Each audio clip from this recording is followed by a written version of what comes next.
So, blessing from my garden. Super blessed ako kapag summer sa Sweden dahil napakadami kong ma-harvest na strawberries sa aking mini garden. During kapag summer, so I think mga 20 to 30 kilo ang na-harvest ko dyan. Pero imagine nyo naman kapag winter, ganyang kakapal ang snow sa amin kapag 3 to 4 months. Tapos ngayon, nagbabalikan na ulit ang aking mga strawberry plant at sumibol na naman sila ulit, kaya excited na naman tayo at marami na naman tayong ma-harvest na strawberry soon. So after 2 linggo nating nailinisan ito, anong mga first week of April. Ngayon, anong pitsa na? 3rd week na ng April, halos magme-May na. Ay talagang hindi tayo tatantanan ng snow. At magluto tayo ng landang or binignit dito sa aking mini garden. Haluan natin ng tubig.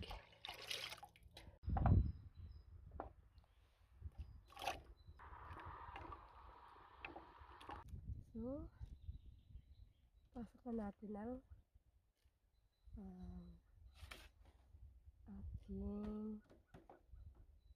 sayang-saya ng pasok na natin lahat. Sama-sama na natin, guys. Ating sago. Sukal.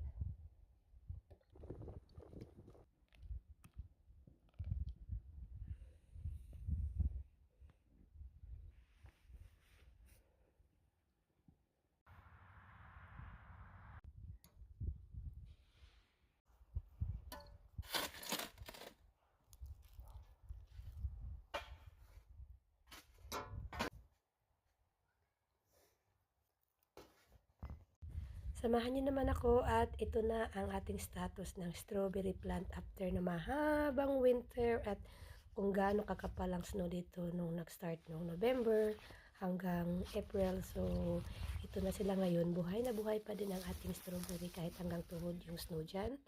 At kailangan na natin linisin dahil mga 1st of April yan noong nilinis ko ito.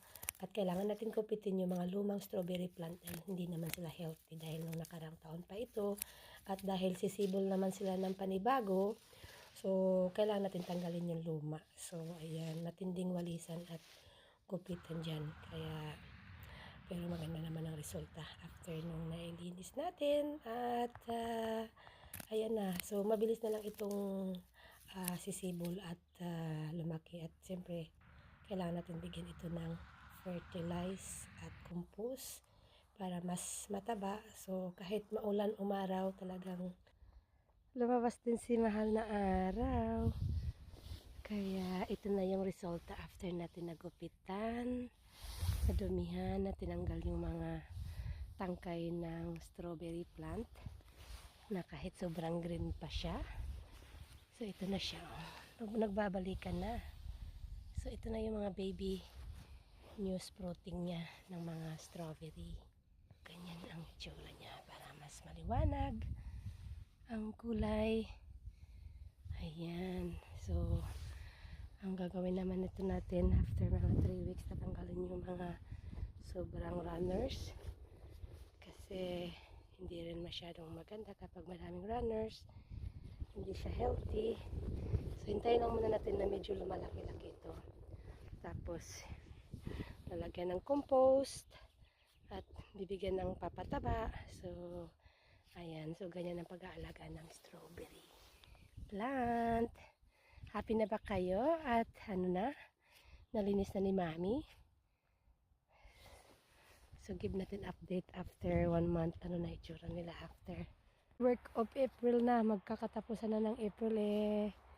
Ayaw tayo tantanan ng snow. Naman itong aking bawang. So, lalagyan ko pa kayo ng mga damo-damo. Ano tayo magkapag-start sa ating garden? Eh, magmi-May na. Ano, my strawberry? Kamusta naman kayo dyan? Yung kalilinis lang natin 2 weeks ago. Ganyan na ang nangyayari sa inyo. Nadahon. Survive pa din. So, ito ang resulta ng ating strawberry after natin nalinisan ng 2 linggo. Ay, bumabalik pa din ng snow. Kahit 3rd week na ng April, magmamayo na po. Kailan po tayo tantanan ng snow. Pero ano yan, matatapang ang mga strawberry plant. So, walang problema yan.